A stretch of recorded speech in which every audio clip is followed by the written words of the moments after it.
Assalamualaikum warahmatullahi wabarakatuh. Alhamdulillah, wassalatu wassalamu ala rasulillah.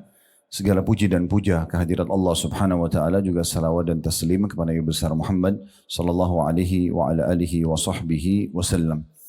Baik, kita melanjutkan Bapak Ibu sekalian buku yang ditulis oleh Dr. Sa'id bin Ali bin Wahaf Al-Qahtani hafidhahullah, dengan judul bahasa Indonesia Agar Doa Dikabulkan. Kemudian ada sebab-sebab terkabulkan dan tertolaknya doa berdasarkan Al-Quran dan Sunnah.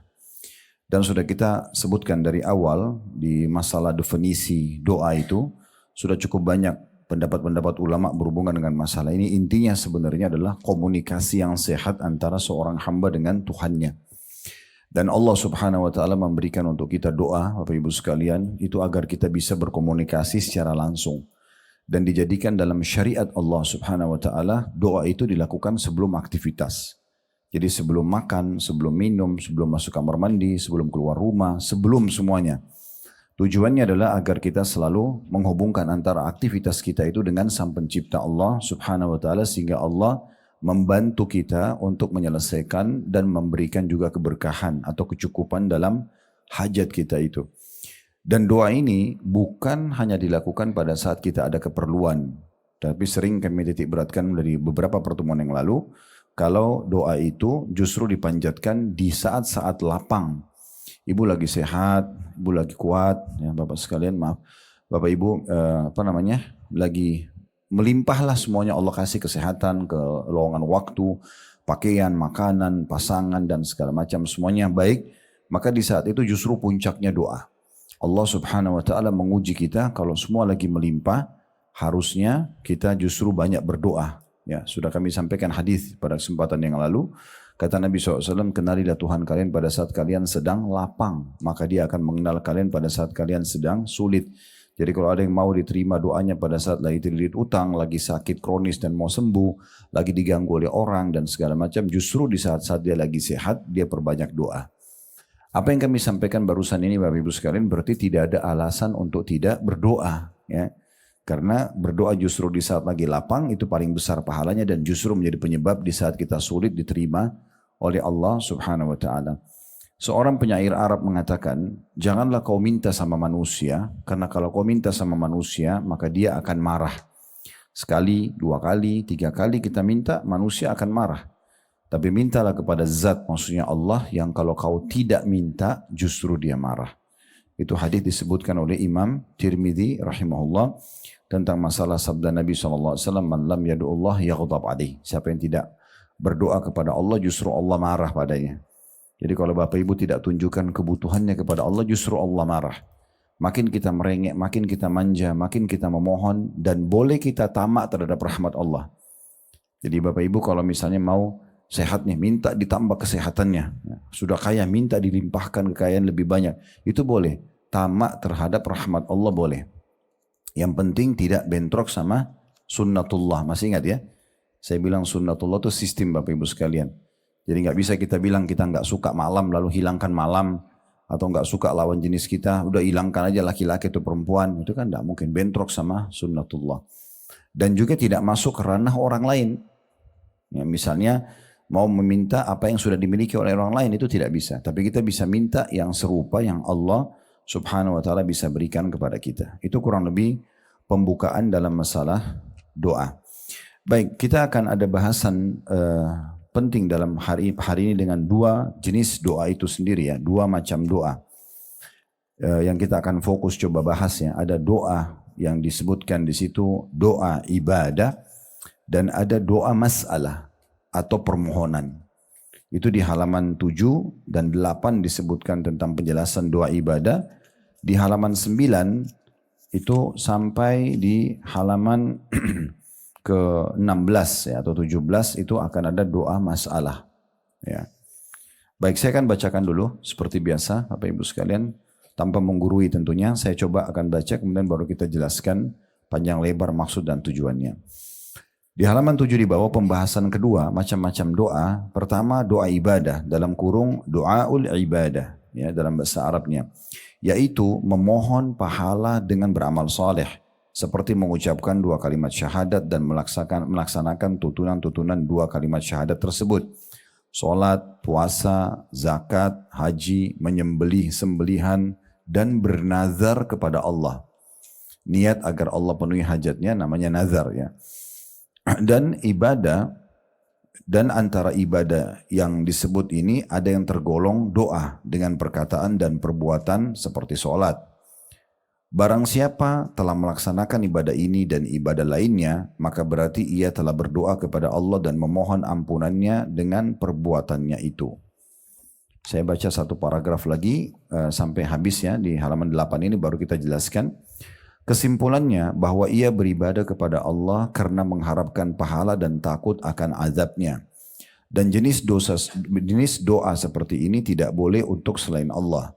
Maka barang siapa yang melakukan sebagian dari ibadah ini untuk selain Allah, maka sungguh ia telah menjadi kafir, yaitu telah keluar dari agama Allah dan termasuk golongan yang disebutkan dalam firman Allah Subhanahu wa taala dalam surah Ghafir ayat 60. Wa qala rabbukum ud'uni astajib lakum innal ladzina yastakbiruna an ibadati sayadkhuluna jahannama dakhirin. Dan Rabbmu telah berfirman, hai Muhammad, berdoalah kepadaku, niscaya akan kuperkenankan bagimu.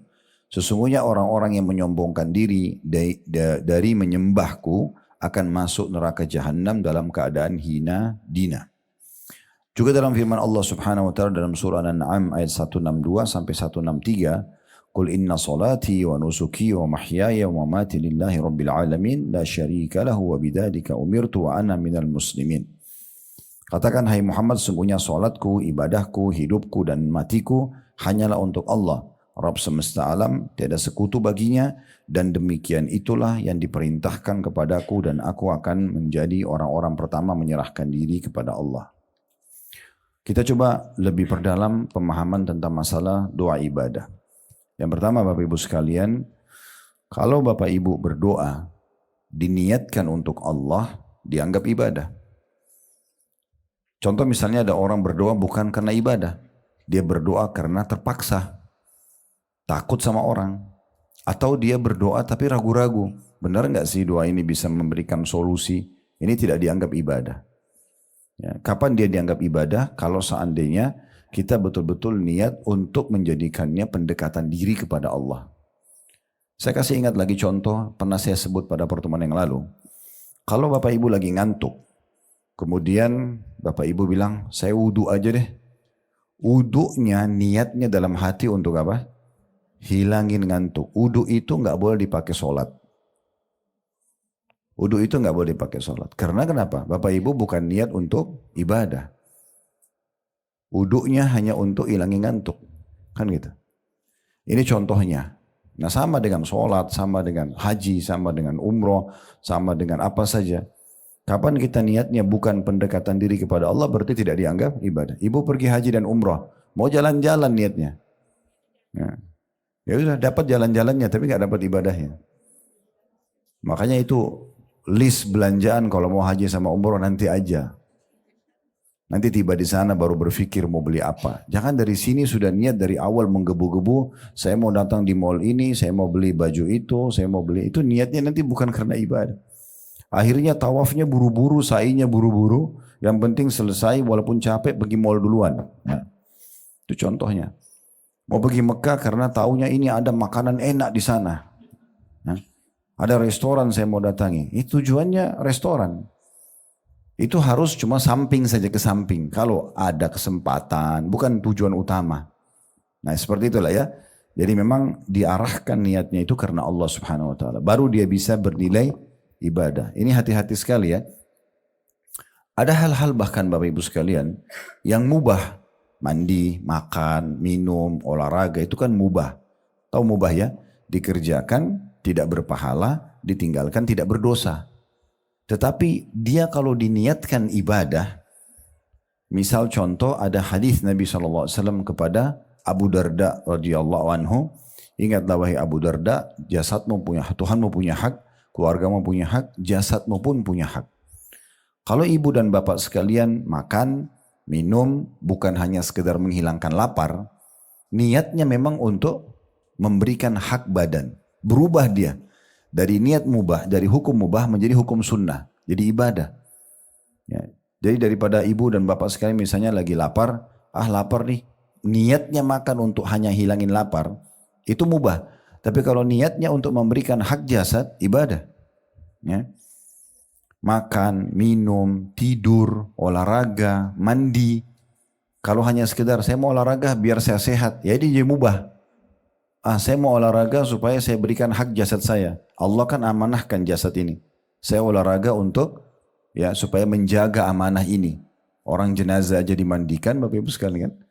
Dimandikan, dibersihkan badannya. Apalagi kita masih hidup, kan gitu. Nah sama dengan kasus mandi, bukan hanya karena sekedar gerah. Ya. Begitu juga olahraga, begitu juga mandi, begitu tidur dan segala macam hal mubah. Nah ini contoh saja bagaimana kita memahami kapan dia beribadah, jadi ibadah, kapan tidak. Ya, karena begitu.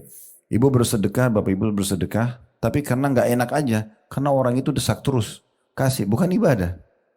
Kalau ibadah itu memang kita kasih, didesak atau tidak, diminta atau tidak, kita akan kasih.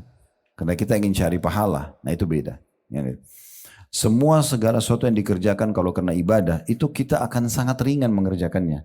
Karena target kita ridho Allah, target kita balasannya. Ya. Jadi yang di depan kita ini mau orang menjengkelkan atau tidak, bagi saya lagi sedekah. Tidak ada urusan sama dia. Gitu ya. Jadi ada orang gila minta makanan misalnya. Gak ada urusannya. Karena orang gila dia gak ngerti, saya gak usah kasih makan yang enak. Keliru. Justru harus kasih makanan yang enak, bukan karena lihat dia, karena ibadahnya. Jadi ada seorang ulama besar dulu, bernama Rabi' ibn Huthaim rahimahullah. Dia lagi makan, dibuatin makanan mewah sama istrinya. Waktu itu dinamakan halwa. Beda sama halwa sekarang. Halwa itu orang Arab artikan manisan ya. Sesuatu yang manis Bapak Ibu sekalian. Nah tapi Rabi' ibn Huthaim ini di masa itu mereka atau istrinya buatin dia makanan halwa karena dia nggak rewel, dia nggak pernah minta macam-macam gitu.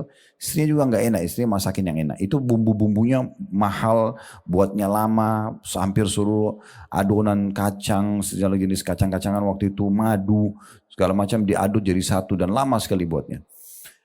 Dia lagi duduk, istrinya suruh anaknya keluarin makan halwa itu. Makanan yang mewah itu. Biasanya waktu itu dimakan sama para pembesar-pembesar negara lah gitu ya. Nah kebetulan dia punya 2 orang murid. Lagi duduk sama dia ngobrol, nanya-nanya masalah hukum. Begitu dihidangkan, halwa itu sudah dipotong-potong. Dia mau jamah, tiba-tiba ada yang ketuk pintu rumahnya. Maka Rabi' ibn Huthaim rahimahullah tunjuk anaknya, suruh buka, coba buka pintu. Lihat siapa yang di depan situ. Begitu dibuka, ternyata orang gila. Bajunya berantakan, kotor, tidak pakai sendal. Maaf, dalam kisah ini bahkan diceritakan pemandangan yang kurang baik lah ya. Terus dia minta makanan, kasih isyarat tangan. Uniknya Rabi' ibn Huthaim suruh ambil makanan itu, halwa itu dikasih ke orang gila itu. Maka anaknya ambil dengan tujuan membawa piring itu. Tadinya dia mau kasih 1 potong karena makanannya cukup besar. Kasih potongan, kasih ke orang gila itu. Nanti sisanya dibawa lagi ke ayahnya. Tapi subhanallah orang gila juga tahu makanan enak bu. Ya. Jadi pada saat dia lihat makanan itu diambil semua. Sama nampan-nampannya diambil dimakan sampai habis. Setelah habis, orang gila ini namanya orang gila. Dia nggak ngerti terima kasih atau apa. Makanan itu dibuang. Piring itu dibuang saja. Anaknya Rabi' ibn Huthaim ini ambil piring itu, dia masuk ke dalam sambil dia jengkel. Manusiawi ini orang udah dikasih makan, tadinya mau dikasih 1 potong malah dihabisin semua. Terus piringnya dibuang lagi. Lalu anaknya ini datang kepada ayahnya Rabi' ibn Huthaim lalu berkata, wahai ayahku, semoga Allah selalu jaga anda. Tadi itu kan yang minta orang gila. Dia tidak tahu nilainya makanan itu. Ini perkataan anaknya. Dia tidak tahu nilainya makanan itu. Kalau tadi anda suruh saya masuk ke dapur ambil makanan apa saja kan pasti dia mau. Roti kah, keju kah, apa. Pasti dia makan. Dia tidak tahu nilainya makanan itu. Kenapa harus halwa yang ibuku buatkan khusus buat anda? Ini anaknya butuh jawaban. Maka Rabi' ibn Huthaim rahimahullah ini kalau bapak ibu baca tentang riwayat tentang beliau ini di waktu itu ya. Di kalangan para tabi'in dipanggil sebagai alimnya ulama. Jadi orang kalau sudah mulai rasa lemah imannya di Irak itu datanya ke Rabi' ibn Huthaim ini. Karena bicaranya surga, neraka, kuburan, kematian gitu-gitu terus. Ya orang kalau datang itu dinasihatin terus tentang masalah akhirat. Sehingga mereka ternetralisir imannya itu. Intinya dia mengatakan begini, wahai anakku, Kalau seandainya tadi orang gila itu tidak tahu nilainya makanan yang kita kasih, Allah tahu nilainya. Lalu dia membaca firman Allah SWT, "Lan tanalu birra hatta tunfiqu mimma tuhibbun." Kalian tidak akan mendapatkan maksimal balasan pahala dari Allah sampai kalian menginfakkan apa yang paling kalian cintai. Nah, Rabi' ibn Husaim sini memberikan pelajaran kepada kita. Beliau tidak melihat lagi siapa yang terima, tapi bagaimana saya memberikan untuk Allah. Kisah yang lain adalah Sa'id bin Musayyib rahimahullah. Juga Abdullah bin Mubarak dan banyak ulama-ulama tabi'in yang lain. Mereka itu hampir setiap hari tidak nunggu orang yang datang minta, Bu, Bapak sekalian. Mereka ingin meraih pahala terbesar dalam sedekah. Apa itu? Jemput bola. Kita yang merasa butuh dengan sedekah itu. Kalau Bapak Ibu niatkan ibadah, kita akan terus mengejarnya. Sholat itu kita nggak mau ketinggalan, kita haji umroh nggak mau ketinggalan, apa saja nggak mau ketinggalan. Kita mau selalu yang pertama mengerjakan karena kita ingin mengejar keutamaannya. Nah seperti itulah ya. Maka ini juga jadi poin penting. Mereka selalu membungkus setiap hari harta mereka, lalu mereka keluar mencari orang-orang yang mau menerima sedekah. Jadi dia merasa dia lebih perlu kepada orang miskin daripada orang miskin perlu kepada dia. Perhatikan bedanya. Kalau kita nggak niat ibadah, kita merasa siapa sih orang ini minta-minta terus. Atau kadang-kadang kita masih negosiasi sama syaitan, gak usah kasih ini orang masih mampu. Itu karena tidak niat ibadah. Kalau niat ibadah gak ada urusannya. Gak ada urusannya. Maka setelah mereka memberikan sedekah mereka dengan cara mengantarnya. Kalau kita sekarang ke yayasan sosial, ke rumah-rumah orang miskin, kita yang dirasa perlu. Karena mau ngejar keutamaannya. Maka dia setelah memberi, mereka setelah memberi, mereka tersenyum lebar. Sambil mengatakan kepada murid-muridnya, lihatlah orang-orang ini membawa pahala-pahala, membawa aset-aset sedekah kami, ketimbangan amal kami tanpa diupah sedikit pun. Fahami maksudnya ya? Jadi mereka ini sudah berpikir, persepsinya kalau ibadah itu, ini sekarang sedekah yang saya kasih, mungkin uang 1 juta rupiah yang kita kasih, secara hitung-hitungan ada 1 juta rupiah diambil sama dia. Lalu dipakailah untuk kebutuhannya, untuk anaknya, untuk dia segala macam. Tapi nilai 1 juta itu dibawa ke timbangan amal. Dan harus melalui mereka ini. Kan kita sedekah dulu baru bisa sampai ke timbangan amal kan. Orang kalau niatnya ibadah begitu. Dia berpikir, saya bagaimana sampaikan pahala saya sana. Nggak penting siapa yang terima. Akhirnya mereka mengejar itu. Nah itu makna ibadah gitu ya. Orang kalau sudah paham ibadah ini beda sekali pemikirannya. Karena dia merasa perlu dengan ibadah itu. Kenapa kita sekarang masih malas sholat malam, masih malas sholat duha, masih malas ini masih tunda-tunda baca Quran? Karena kita nggak anggap itu ibadah. Kita nggak anggap ini ada yang kita bisa dapatkan nih. Kalau ini ibadah nggak mungkin. Baca keutamaannya, oh ternyata ini besar, kita akan berlumba-lumba untuk mengejar dari ibadah ke ibadah yang lainnya. Nah itu makna ibadah lebih dalam seperti itu. Ya.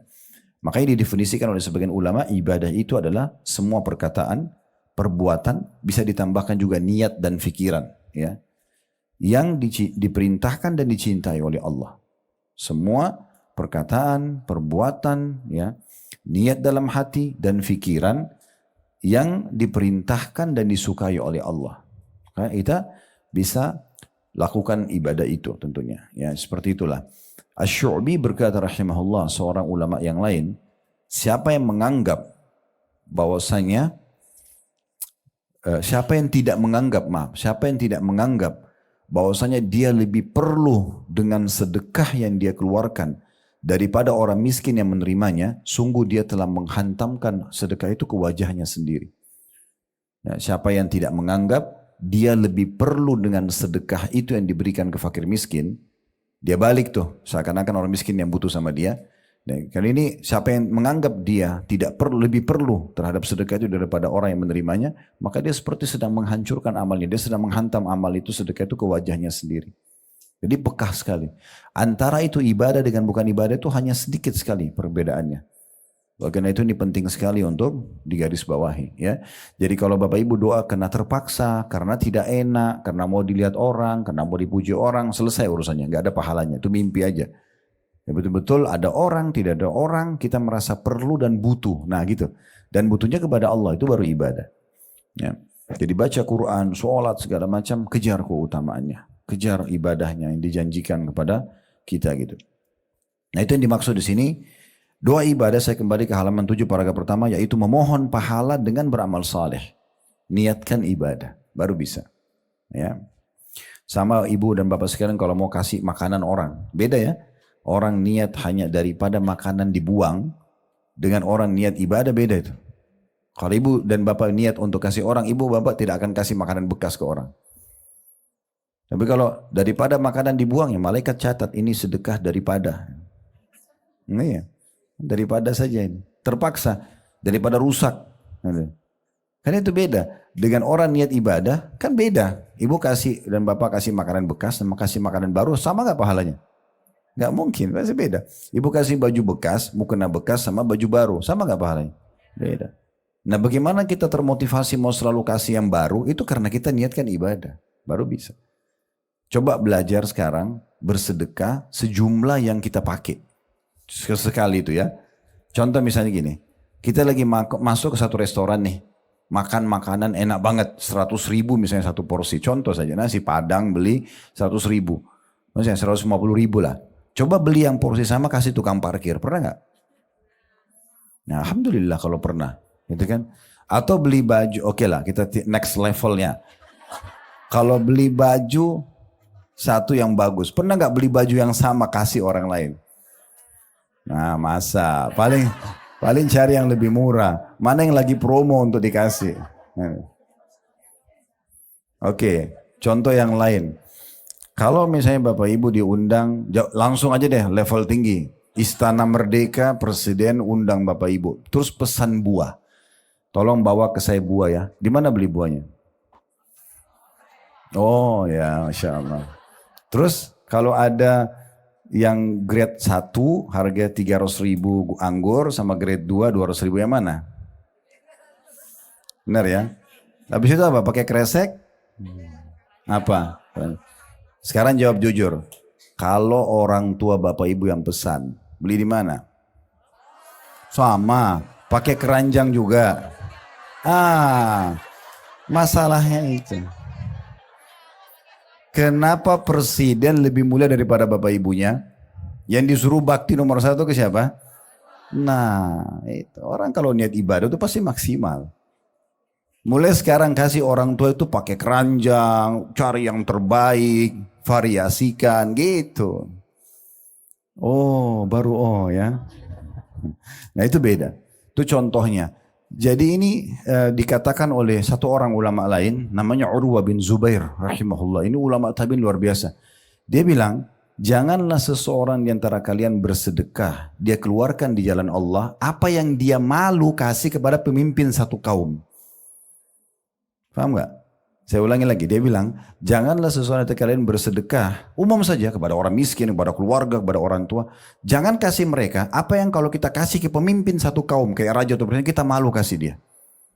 Harusnya sama semua, karena niatnya karena ibadah. Nah ini masalahnya. Orang kalau niat ibadah itu beda.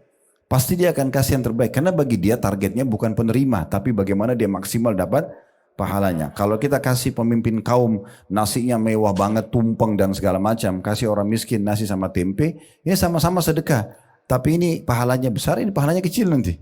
Padahal sebenarnya kita mampu memberikan yang terbaik. Yang orang-orang mampu itu sudah biasa makan mewah. Kalau bapak ibu mau pahalanya besar, kasih orang miskin tuh makanan mewah, karena mereka belum pernah makan itu. Kasih baju yang bagus, gitu kan? Kasih mukena yang bagus, kasih apa segala macam yang bagus. Nah gitu. Ya, kadang-kadang begitu soalnya ada orang-orang dia menganggap remeh tentang masalah ini padahal sebenarnya target utamanya ibadah berarti bagaimana maksimal dapat pahalanya di sisi Allah. Tidak penting siapa yang menerima. Nah seperti itulah. Itu di potongan pertama itu. Jadi memohon pahala dengan beramal saleh. Di sini diucapkan seperti mengucapkan 2 kalimat syahadat dan melaksanakan tuntunan-tuntunan 2 kalimat syahadat tersebut. Jadi 2 kalimat syahadat bukan hanya sekedar orang mau masuk Islam, ya. Kita pun punya zikir 2 kalimat syahadat. Contoh di tahiyat baca 2 kalimat syahadat enggak? Ya. Terus muadzin setiap azan 2 kalimat syahadat kan? Dan sunnahnya kita mengucapkan yang sama. Kata Nabi SAW, siapa yang mendengarkan muadzin mengucapkan azan, sebagian athar menyebutkan, sebagian ulama mengatakan pada saat dia ucapkan syahadatnya, asyhadu an la ilaha illallah, asyhadu anna Muhammadar Rasulullah. Lalu dia mengatakan, Wa ana ashhadu an la ilaha illallah wahdahu la syarikalah wa asyhadu anna Muhammadan abduhu wa rasuluh. Dia bilang, saya juga bersaksi sebagaimana muadzin bersaksi tidak ada Tuhan yang berhak disembah kecuali Allah dan Muhammad benar-benar utusannya. Lalu ditambah, raditu billahi robba, aku ridho Allah sebagai Tuhan. Wa bi Muhammadir rasulah, dan Muhammad SAW adalah utusan Allah. Wa bil Islam, dan agama Islam sebagai agama. Maka akan diampuni dosa-dosanya yang telah lalu. Hanya dengan mengucapkan seperti yang diucapkan oleh muadzin itu syahadat lagi gitu kan. Nah, pengucapan syahadat ini supaya dia nilai ibadah bukan hanya sekedar sebuah rutinitas. Tetapi bagaimana kita niatkan memang memahami apa kandungan maknanya.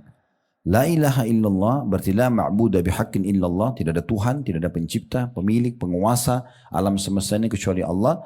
Sehingga kita hanya bergantung, hanya cinta, hanya takut semua karena Allah subhanahu wa ta'ala. Itu maknanya. Dan Muhammad Rasulullah betul-betul menjadikan beliau sebagai idola, suri tauladan, mengikuti semua ajarannya, meninggalkan larangannya. Nah itu makna daripada konsekuensi baru syahadatnya bisa bermakna ibadah. Begitu juga dengan sholat tadi ini titik beratkan oleh beliau. Karena sholat juga berisikan doa. Ya. Dari awal kita takbiratul ihram, doa iftitah. Ada doa ruku, ada doa itidal, ada doa sujud. Doa di antara dua sujud sampai tahiyat. Ya.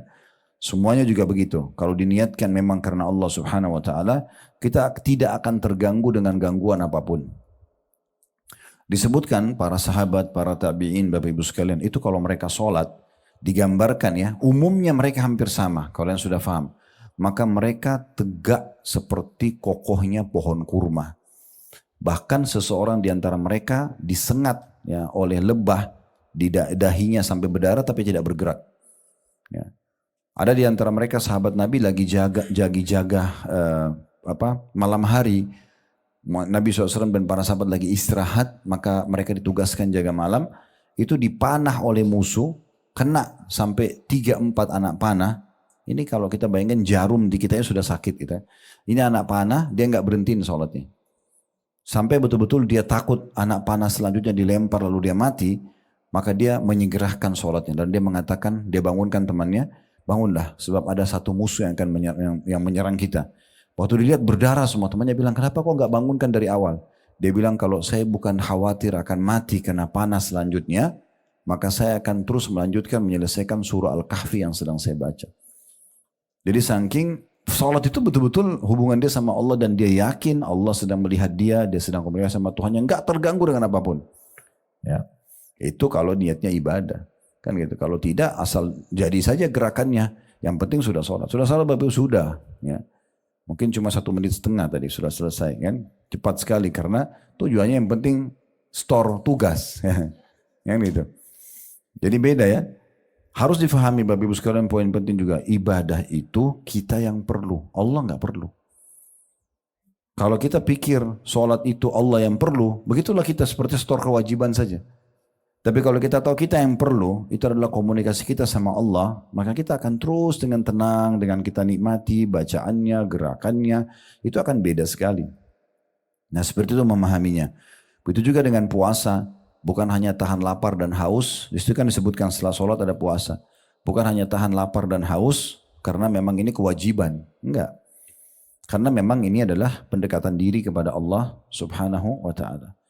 Ibu dan bapak sekalian kalau mau sampai level lebih tinggi lagi, ya, kita beribadah bukan lagi tujuannya mengejar keutamaannya. Itu level paling tingginya.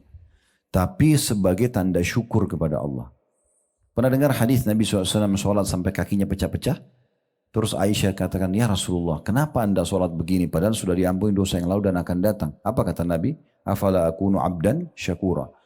Bukankah aku pantas menjadi seorang hamba yang bersyukur? Kenapa Nabi bukan bilang, saya supaya dapat keutamaan sholat malam dong.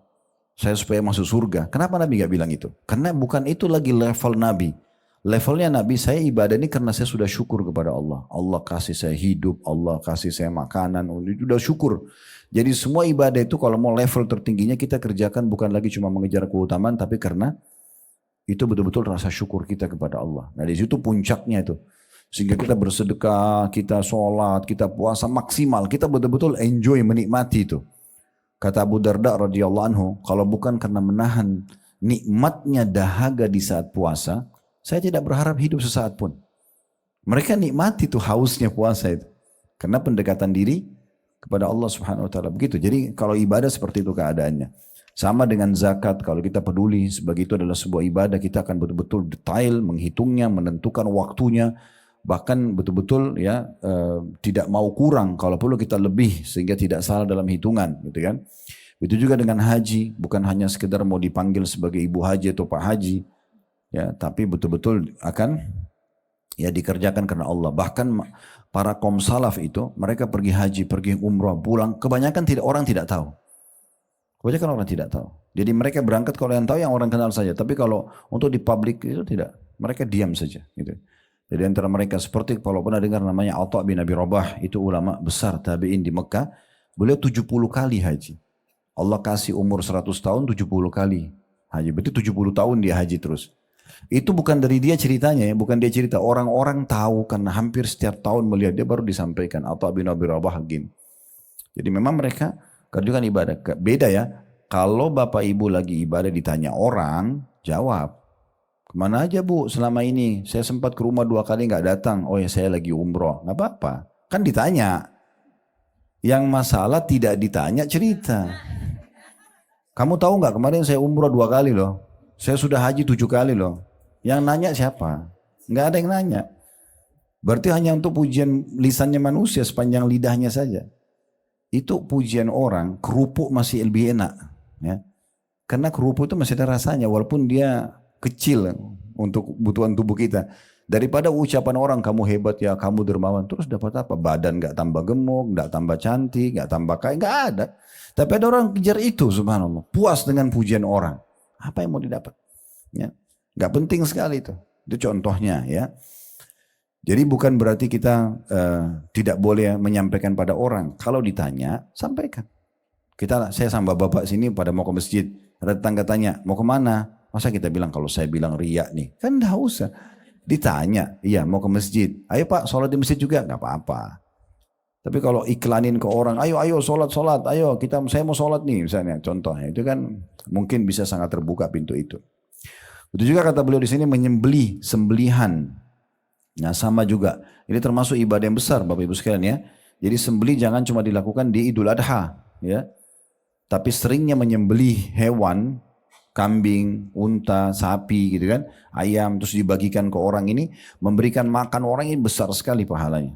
Ya, jadi momentum-momentum memberi makan orang itu besar sekali pahalanya. Jadi jangan selalu mau ditraktir tapi tidak pernah traktir orang ya. Sering berbagi, itu dalam sebuah hadis riwayat Muslim. Pernah ditanyakan oleh seseorang kepada Nabi SAW, ya Rasulullah, ayyu islamin khair. Amalan apa dalam Islam selain kewajiban yang besar sekali pahalanya. Artinya kalau saya jadikan sebagai target saya itu bagus banget itu. Kata Nabi SAW, tut'imut ta'am, beri makan orang. Itu nomor 1 tuh.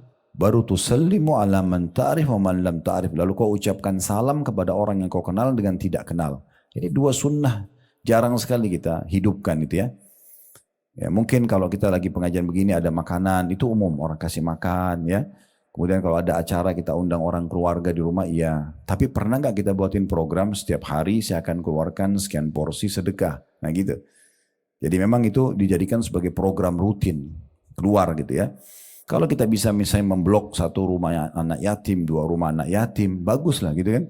Per bulan berapa kebutuhan berasnya? 50 kilo dari saya aja ya. Udah kita transfer tiap bulan. Gak ada yang tahu antara kita sama Allah ya. Kita kasih misal contoh itu sangat bagus. Nah juga bagus kalau menyembelih. Di sini sebenarnya sembelihan ini maknanya adalah makanan sebenarnya. Karena menyembelih itu kita memberikan makanan. Dan ini tidak boleh dialihkan kepada selain Allah SWT. Seperti orang kasih sesajen-sesajen untuk patung, untuk kuburan, untuk laut segala macam, ini tidak boleh. Begitu juga dengan nazar. Nazar karena Allah. Nazar ini tahu hukum dasarnya ya. Makruh Bapak Ibu sekalian. Hukum dasar nazar makruh. Artinya lebih baik tidak nazar. Udah tahu hukumnya ya. Karena orang kalau dia kalau dia selalu bernazar, maka kalau tidak Allah kabulkan dia tidak lakukan kan. Sekarang kalau penyakit saya sembuh, saya akan puasa 3 hari. Anak saya diterima kuliah, saya akan sedekah 100 porsi. Kalau enggak, berarti enggak lakukan. Nah itu berarti seperti orang pelit. Makanya hukum awalnya, dasarnya ulama bilang nazar itu makruh. Kalau yang benar bagaimana Ustaz? Yang benar Bapak Ibu aktivitas dulu, ikhtiar, begitu berhasil lalu kita sedekah. Tidak ada hubungannya dengan berhasil atau tidak. Nah itu mungkin masih oke, gitu kan. Nah tapi bukan berarti tidak boleh ya. Tetap saja boleh, cuman hukumnya makruh. Kenapa dimakruhkan juga oleh sebagian ulama? Karena kalau berhasil jadi wajib Bapak Ibu sekalian. Misal kalau anak saya diterima kuliah, saya akan sedekah 100 juta. Begitu diterima benar-benar harus, tidak boleh ditunda. Harus disedekah, kecuali Bapak Ibu punya udzur, tidak cukup hartanya segala macam gitu. Dan juga dari satu sisi ulama mengatakan nazar ini ada taklif, membebankan diri mungkin di atas kemampuan. Mungkin dia nggak mampu, tapi dia karena ingin supaya dapat jalan keluar maka dia bernazar, ini nggak usah. Ada solusi lain pengganti nazar, namanya tawasul dengan amal saleh. Bertawasul dengan amal saleh. Misal kita sedekah, gitu kan, niatkan sedekah ini akan memudahkan urusan, itu boleh. Itu solusi, itu lebih baik, gitu kan. Jadi kita justru bersedekah dulu, ibadah dulu, baru kita minta diberikan jalan keluar sama Allah. Kalau nazar kan tidak, kita minta dikabulkan dulu, baru kita keluarkan, beda. Ya. Kalau tawasul dengan amal saleh, menjadikan amal saleh sebagai perantara antara kita sama Allah, itu kita sedekah dulu, kita ibadah dulu, niatkan untuk jalan keluar, itu bisa. Kalau nazar tidak, minta dulu Allah kasih, kalau enggak saya enggak mau lakukan. Nah seakan-akan begitu.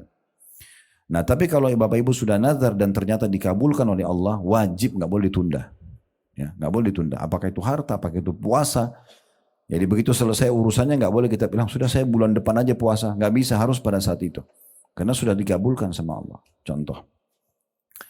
Nah ini nazar juga tetap walaupun dia hukumnya makruh, Bapak Ibu sekalian tetap harus untuk Allah. Kalau orang nazar misalnya mau minta pada kuburan atau mau ke dukun, ini nazar batal semua. Nggak boleh, karena bukan untuk Allah subhanahu wa ta'ala. Lalu dikatakan selanjutnya, di antara ibadah yang disebut di sini adalah yang tergolong doa dengan perkataan dan perbuatan seperti sholat. Barang siapa yang telah melaksanakan ibadah ini dan ibadah lainnya, maka berarti ia telah berdoa kepada Allah subhanahu wa ta'ala dan memohon ampunan kepadanya. Baik, ini kurang lebih gambaran tentang masalah paragraf pertama dan kedua dari, maaf ini masih paragraf pertama ya, dari potongan pertama ya, doa ibadah. Kemudian yang paragraf keduanya yaitu masalah penyebutan tentang dua ayat ya. Dua ayat ini kita juga fokus dulu menjelaskannya. Yang pertama surah Ghafir, ini surah nomor 40 dalam Al-Quran atau surah Al-Mu'min nama lainnya, surah Mu'min ya. Ayat 60, ini ayat yang paling masyhur berhubungan dengan masalah Allah pasti menerima doa hambanya. Dan kita sudah sebutkan pada pertemuan yang lalu syarat-syarat diterimanya doa ya. Dan Tuhanmu berfirman, hai Muhammad, berdoalah kepadaku, niscaya aku akan perkenankan bagimu. Artinya dari potongan ayat ini kata ulama tidak ada doa yang tidak diterima. Cuma ada doa yang langsung diberikan pada saat itu, ada doa yang diberikan setelah beberapa waktu ya. Selama orang itu masih terus berusaha berdoa, maka akan diberikan oleh Allah Subhanahu wa taala. Dan dia tidak minta yang haram, dia tinggalkan makanan dan minuman dan pendapatan haram, maka dengan izin Allah akan diterima. Jadi tidak usah khawatir. Kita sudah singgung pada pertemuan yang lalu Bapak Ibu sekalian, kalau ada orang yang berdoa, ini Ibnu Qayyim mengatakannya, kalau ada orang anaknya sakit, sudah 10 tahun dia berdoa dan dia melihat anaknya belum sembuh, kemudian dia mengatakan Allah belum menerima doa saya, ini keliru. Kalau seandainya dia tidak berdoa selama 10 tahun, mungkin anaknya sudah meninggal bahkan. Atau lebih parah daripada itu. Cuma butuh volume yang lebih besar dari doa dia, sehingga sesuai dengan kadar ujian yang diberikan pada anaknya. Sehingga dia berdoa saja. Dia berdoa terus. Dan pernah Ibnu Qayyim rahimahullah melihat satu kasus terjadi. Beliau lagi jalan menuju ke rumahnya dari masjid. Melewatin satu rumah itu kebetulan, secara kebetulan ada satu ibu lagi marah sama anaknya. Jadi saking marahnya ibu ini, anaknya dikeluarin dari pintu rumah, ditutupin dari dalam. Anaknya itu masih kecil, 5 tahunan di bawah gitu ya. 5 tahun ke bawah, nangis-nangis, ngerengek-ngerengek sama ibunya, buka pintu, nangis-nangis. Tapi ibunya tetap tidak mau bukain pintu. Ibnu Qayyim nunggu, mau lihat apa yang terjadi. Ternyata anak itu kena kecapean tidur. Waktu dia tidur, ibunya buka pintu gendong karena gak tega, dimasukin ke dalam. Lalu beliau menyebutkan sebuah statement yang menarik. Beliau mengatakan Maha Suci Allah, Subhanallah ya. Subhanallah bahasa Arabnya, terjemah Maha Suci Allah. Andai saja setiap hamba melakukan seperti anak itu kepada Tuhannya, anak itu kepada ibunya, dia itu lakukan pada Tuhannya, terus dia merengek sampai dia ya sudah capek tertidur gitu kan, maka dan tetap dia tidak putus asa, pasti Allah akan berikan dia sebagaimana ibu itu mengambil anaknya. Tidak disamakan Allah sama ibu itu, tidak ya. Tetapi pernah terjadi juga dalam riwayat Bukhari, Nabi Muhammad SAW satu waktu dalam peperangan, Bapak Ibu sekalian, setelah memenangkan peperangan, ada satu ibu, tapi ini ibu orang-orang non-muslim ya, masuk dalam tawanan kaum muslimin. Terpisah dengan anak dia masih kecil. Jadi debu berterbangan, lagi panas, suasana di kancah peperangan, ada beberapa jenazah tergeletak gitu. Nabi SAW sempat melihat ke satu arah, ada satu ibu ini seperti lagi nyari anaknya, beda dengan ibu-ibu yang lain. Mereka sebagai tawanan perang, mereka tenang, nanti akan minta apa disampaikan. Karena kalau tidak kan orang tawanan perang bisa terancam dibunuh dan segala macam. Tapi ibu ini tidak peduli dengan keadaan medan perang, dia keliling-keliling nyari ada kelompok anak-anak kecil, diangkat, digendong, dibalik, bukan anak dia ditaruh lagi. Begitu terus. Maka ini menarik perhatian Nabi. Nabi SAW bilang sama para sahabatnya, coba lihat ibu ini, perhatikan. Nah ternyata ibu itu setelah sekian anak yang diangkat dibalik-balik, baru ketemu sama anak dia. Begitu dia ketemu anaknya, dipeluk anaknya di medan perang, dia tidak peduli ini debu kah, panas kah. Seperti ibu baru dapat anaknya dan ini di medan perang, kemungkinan besar anaknya ikut mati. Gitu. Ditemukan sama dia. Lalu kemudian dipeluklah dengan sahabat, sahabat semua saksikan. Seorang ibu sama anaknya wajar gitu ya. Tapi uniknya dia lupa kalau dia di kancah peperangan, dia lupa kalau dia tawanan perang, yang penting anaknya sudah didapat. Lalu Nabi SAW bilang, saya mau tanya satu hal. Kalau seandainya kita nyalakan api, kemudian kita suruh, api unggun nih, kita suruh ibu itu lempar anaknya ke api. Apakah ibu itu akan lempar anaknya? Ya, serentak para sahabat jawab, tidak ya Rasulullah. Gak mungkin, apalagi setelah dia temukan hidup di medan perang gitu kan. Maka di situ pesan Nabi SAW, ketahuilah, demi zat yang jiwaku dalam genggaman, maksudnya demi Allah, sungguh Tuhan kalian Allah lebih sayang kepada kalian daripada ibu itu pada anaknya. Allah nggak mau kita celaka, Allah nggak mau kita susah, Allah nggak mau kita masuk neraka, nggak mau Allah mau kita selamat, kita mau bahagia. Tapi Allah kasih jalannya, caranya, ibadah, ikhlas, ya, berbagi dan seterusnya itu semua akan diberikan jalan keluarnya. Nah seperti itulah. Itu potongan pertama ayat, berdoalah kepadaku, aku akan perkenankan. Jadi tidak ada doa yang tidak diijabah. Dan harus bijaksana Bapak Ibu sekalian ya. Bayangkan sekarang hajat-hajat kita harian, dengan ada hajat mungkin doa yang pernah kita panjatkan tapi belum kita terima. Kira-kira mana yang lebih banyak? Contoh misalnya kita lapar, bukan setiap hari kita lapar? Kita kadang-kadang cuma bilang lapar. Gitu. Terus muncul ide kita, pikir mau makan apa, terus dapat, terus enak, kenyang. Itu tiap hari. Tiap hari kita lapar, tiap hari kita haus, tiap hari kita capek. Ya, tiap hari kita banyak hajat kita, mau keluar rumah, mau ini, mau itu, segala macam. Semua terpenuhi. Ini kadang-kadang dilupakan kalau ini kemudahan dari Allah. Kemudian ada orang yang sangka buruk dengan Tuhannya karena ada satu permintaan dia minta, penyakitnya belum disembuhkan misalnya, atau utang belum. Terus dia sangka buruk sama Allah. Oh Allah nggak terima doa saya. Dia lupa semua kebaikan Allah yang banyak ini. Lalu dia fokus kepada satu. Padahal sebenarnya satu ini pun akan diijabah asal dia terus lanjutkan doanya. Mungkin sisa sehari 2 hari lagi. Kan gitu. Saya ingatkan kembali hadis yang kita bahas pada pertemuan yang lalu ya. Kata Nabi SAW, yustajabu li ahadikum malam ya'jal. Pasti diijabah doa seseorang dari kalian selama tidak tergesa-gesa. Para sahabat bertanya, wa mal isti'jal? Apa itu tergesa-gesa ya Rasulullah? Kata Nabi SAW, yaqulu da'autu wa lam yustajabu li fatarakat doa. Dia bilang saya sudah berdoa tapi belum lihat jawabannya, lalu dia berhentikan doa. Padahal sebenarnya mungkin tinggal beberapa waktu saja, tinggal sebentar. Jadi sabar gitu ya. Itu potongan pertama dari surah Ghafir ayat 90. Berdoa aku perkenankan. Jadi tadi saya bilang ingat ya, bijaksana dalam menilai bagaimana banyaknya pemberian Allah dan jangan itu dibentrokin sama 1-2 hajat kita yang belum dikabulkan. Padahal sebenarnya ini tinggal kita maksimalkan terus berdoa. Potongan kedua, di situ adanya larangan dan ancaman neraka jahanam bagi orang yang tidak mau beribadah. Di sini sebagian ulama tafsir menerjemahkan Sesungguhnya orang yang menyombongkan diri dari menyembahku itu kembali kepada potongan awal ayat. Kan Allah bilang berdoalah, aku akan perkenankan. Berarti yang sedang Allah ancam neraka sini orang kalau tidak mau berdoa. Sombong dia. Gak butuh sama Allah gitu ya. Nah seperti itulah. Terakhir dalam potongan ini adalah firman Allah SWT Al-An'am 162 sampai 163 yang memang kita disuruh mengikhlaskan semua karena Allah Subhanahu wa taala. Kapan mau bernilai ibadah harus semua karena Allah. Sudah kita kasih contoh-contoh tadi di awal ya. Jadi kita tidak butuh pujian makhluk, kita enggak perlu tahu siapa yang menerima sedekah kita, yang penting kitanya mengejar target yang sudah dijanjikan oleh Allah Subhanahu wa taala. Itu yang dimaksudkan dalam surah Al-An'am 162 sampai 163. Baik, kita akan masuk ke doa permohonan. Ya. Tapi ini benar sudah mau 1:30. Saya jam 2 ada taklim lagi. Ya.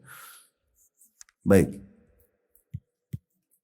Doa permohonan di halaman 9 ya, yaitu doa yang memohon sesuatu yang bermanfaat, yakni yang memberi manfaat bagi pemohon, atau yang menghindarkan dari bahaya, atau meminta hajat-hajat. Ya.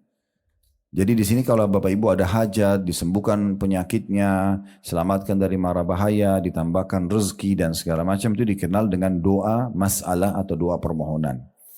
Dan doa permohonan dirincikan atau rinciannya sebagai berikut. Yang pertama, apabila permohonan ini terjadi dari seorang hamba kepada hamba yang lain, yang masih hidup, mampu dan ada di hadapannya, maka tidak termasuk kesyirikan seperti berilah saya air minum, atau wahai fulan berilah saya makanan, atau seumpamanya, atau seumpama itu, atau seperti itu ya. Maka itu tidak menjadi masalah ya. Jadi maksudnya boleh nggak kita bilang tolong bantu saya bayarin utang kepada manusia? Boleh nggak dok berikan saya obat yang terbaik misalnya. Nah, itu namanya kan masalah permohonan juga ya. Tapi yang seperti ini masih boleh kalau syaratnya tadi minta kepada orang yang masih hidup, bukan jenazah di kuburan ya. Kemudian orang itu mampu untuk membantu kita dan juga masih ada di hadapan kita. Nah itu baru boleh. Dan itu pun masih di alam manusia. Minta minum, minta pekerjaan, minta makan ya. Dan seterusnya. Oleh sebab itu Rasulullah SAW bersabda, man sa'ala billahi fa'atuhu. Barang siapa yang meminta kepada kalian dengan menyebut nama Allah, maka berilah dia. Saya dia bilang, demi Allah tolong bantu saya, demi Allah gini dan itu berilah. Gak usah peduli dia, tapi kita sedang memberi untuk Allah tadi sudah kita jelaskan. Wa man ista'adha billahi fa'idhu. Dan barang siapa yang meminta perlindungan kepada kalian dengan menyebut nama Allah, maka berilah perlindungan kepadanya. Selama dia bukan pelaku kriminal. Ya. Minta dilindungi, ya. Ada orang kena longsor, gempa, dan segala macam. Kemudian minta bernaung ya di rumah kita misalnya sementara gitu-gitu ya. Atau ada orang keluarga datang dari luar kota, dia butuh transportasi, lalu kita memberikan kepada dia. Nah itu semua masuk dalam masalah ini. Kemudian yang ketiga, وَمَنْ دَعَاكُمْ فَأَجِيبُوا. Dan barang siapa yang mengundang kalian dalam kurung untuk menghadiri walimah dan lain-lainnya, maka penuhilah. Undangan hukumnya wajib untuk dijawab selama bukan maksiat kepada Allah dan selama ibu dan bapak mampu. Undangan perkawinan, undangan pengajian, undangan apa. Kalau kita nggak bisa dari awal bilang maaf saya belum bisa hadir. Karena itu wajib. Nggak boleh ibu bercanda dan bapak sekalian atau iseng-iseng atau apalah cuma formalitas mengatakan misalnya ya saya akan datang tapi sudah niat dalam hati nggak mau datang. Itu nggak boleh ya. Kemudian selanjutnya waman sana'a ilaikum ma'rufan fakafi'u. Dan barang siapa yang berbuat baik pada kalian maka hendaklah kalian balas. Tetangga kirim makanan jangan piringnya kembali kosong ya. Jadi selalu bantu apa yang orang kasih kita balas, minimal sama, bagusnya lebih baik. Orang cuma kirim apa dari tetangga sebelah kita kirim yang lebih baik. Orang kasih kita baju nilai berapa kita kasih lebih baik. Itu semua bukan karena dia, tapi karena Allah Subhanahu wa taala. Ini juga sedikit saya ingin tambahkan dalam masalah rumah tangga ya.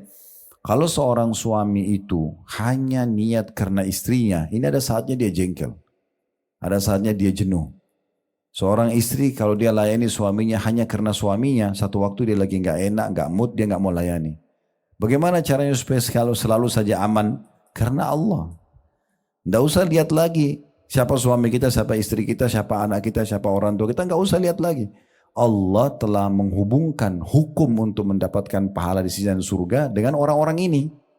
Cari ridho suami, memenuhi kebutuhan istri, bakti sama orang tua, pendidikan baik buat anak. Ini semua karena Allah yang perintahkan. Nah itu beda sekali itu. Beda sekali. Jadi tidak ada kejenuhan.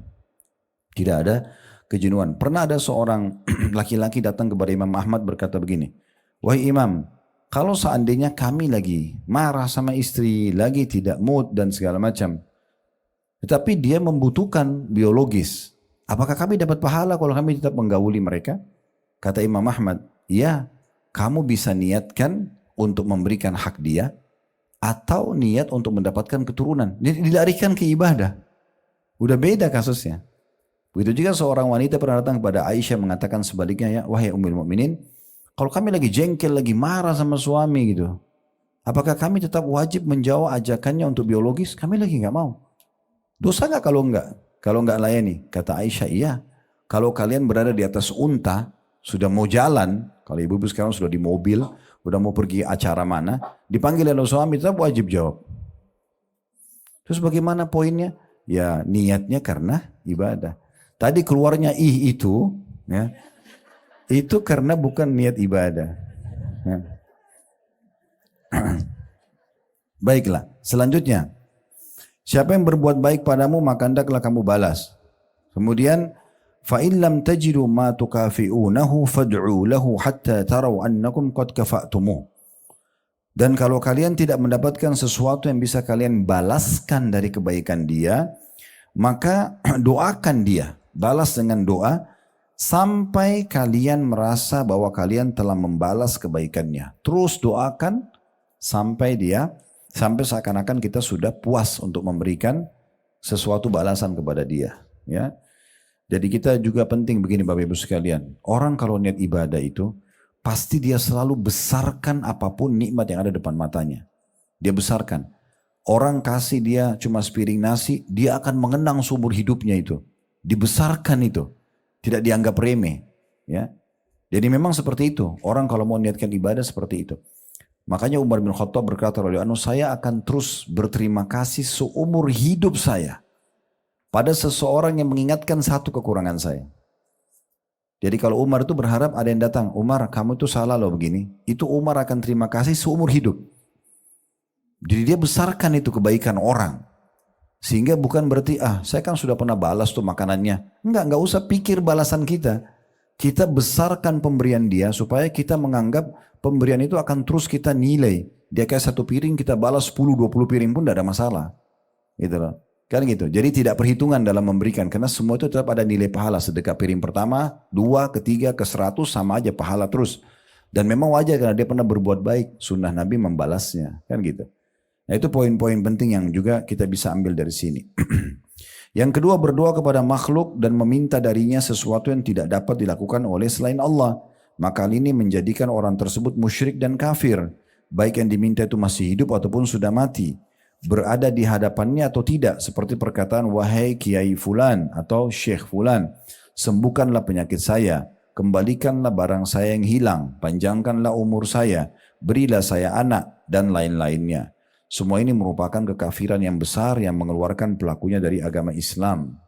Ya, jadi kalau sesuatu yang merupakan hak kausalitasnya Allah nggak bisa minta pada makhluk, ya tadi minta keturunan. Dokter hanya bisa membantu. Tolong bantu saya dok, tapi jangan bilang dok berikan saya anak. Itu nggak bisa. Karena itu yang bisa memberikan hanya Allah subhanahu wa ta'ala gitu. Allah berfirman dalam surah Al-An'am ayat 17, wa iyyamsaska Allah bidurin fala kashifa lahu illahu wa iyyamsaska bi khairin fahuwa ala kulli syai'in qadir. Jika Allah menimpakan suatu kemudaratan kepadamu, maka tidak ada yang menghilangkannya selain diri dia sendiri. Jadi hanya Allah yang bisa mengeluarkan. Kalau kita sakit, yang ciptakan kita Allah, yang ciptakan penyakit Allah, yang bisa sembuhkan hanya Allah. Ya. Dan jika dia mendatangkan kebaikan kepadamu, kalau Allah sudah menjadikan itu sebagai rezeki kita, maka dia maha kuasa atas tiap-tiap segala sesuatu. Tidak ada yang bisa menghalangi. Kalau itu rezekinya Bapak Ibu, tidak ada yang bisa menghalangi kalau Allah sudah kasih. Walaupun satu dunia tidak ingin itu sampai kepada kita.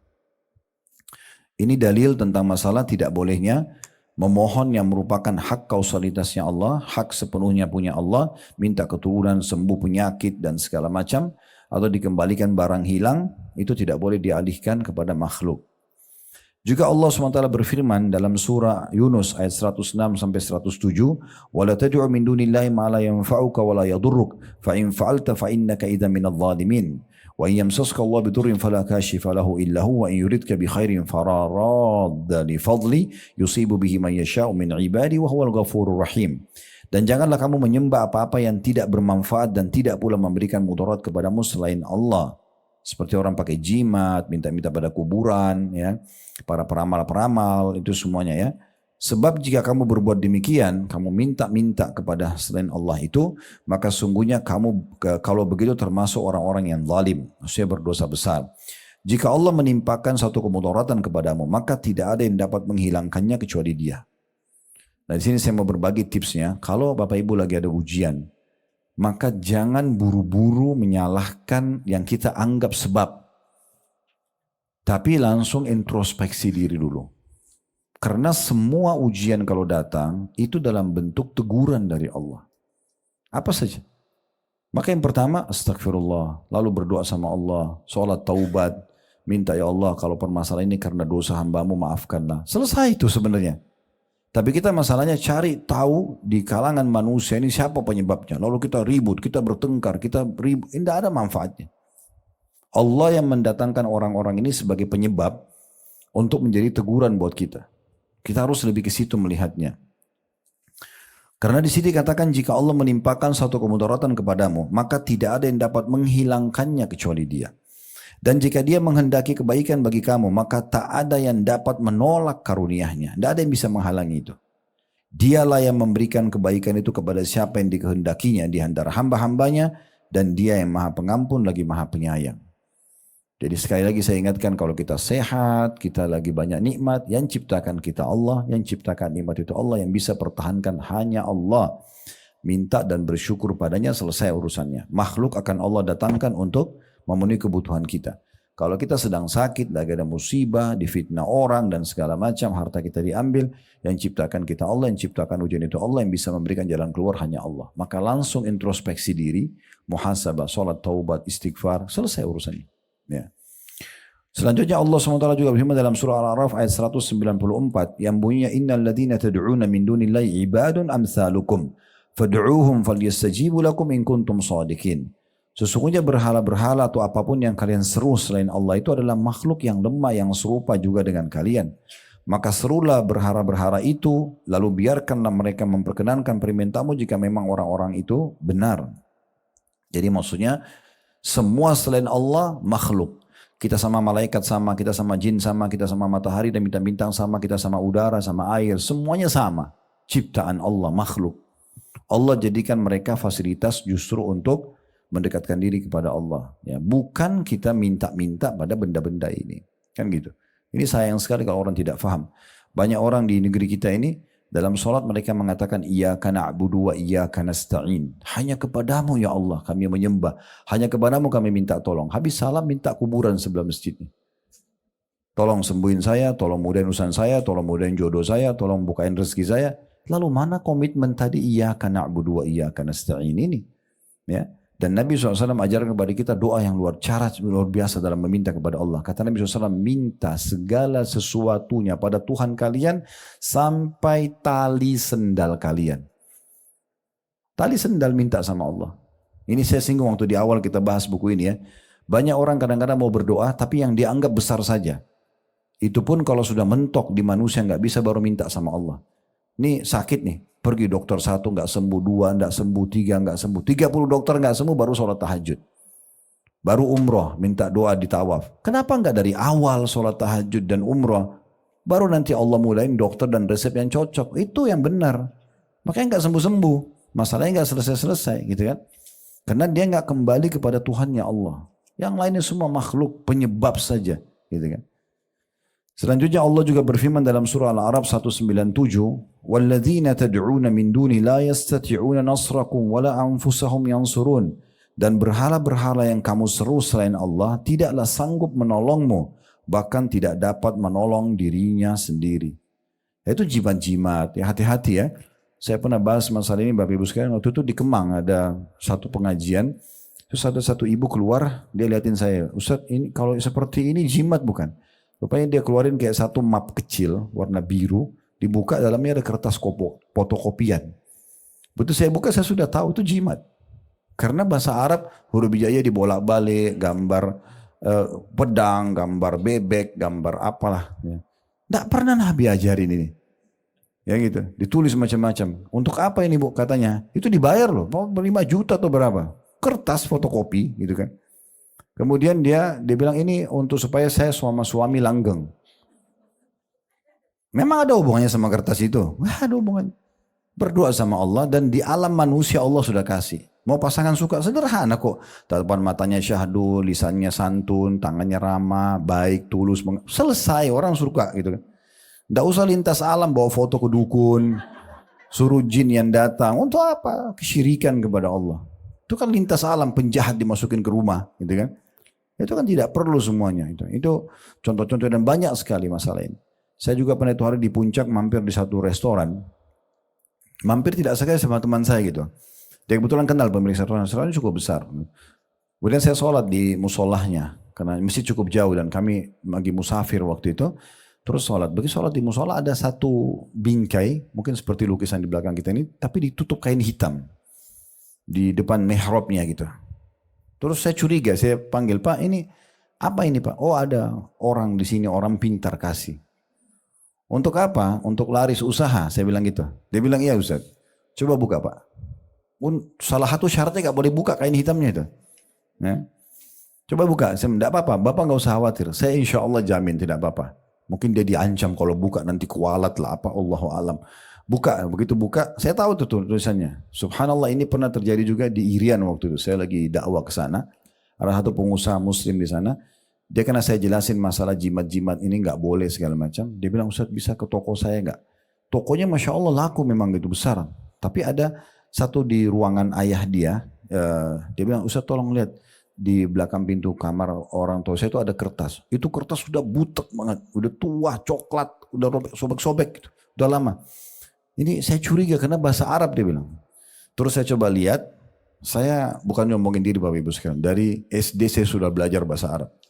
Tapi saya nggak tahu isinya apa. Bahasa Arab. Saya coba baca apa ini gitu. Bolak-balik saya. Ternyata setelah saya teliti mungkin cukup lama 15 menit mungkin. Itu bahasa Indonesia tapi diarabkan. Ya, makanya tidak saya temukan dalam bahasa Arab ini apa. Jadi waktu saya lihat itu di sana itu ini adalah nama 7 orang Ashabul Kahfi. Lalu disebut sama dia namanya dan nama nggak jelas juga, dan nama apa gitu. Dan ini nama anjingnya.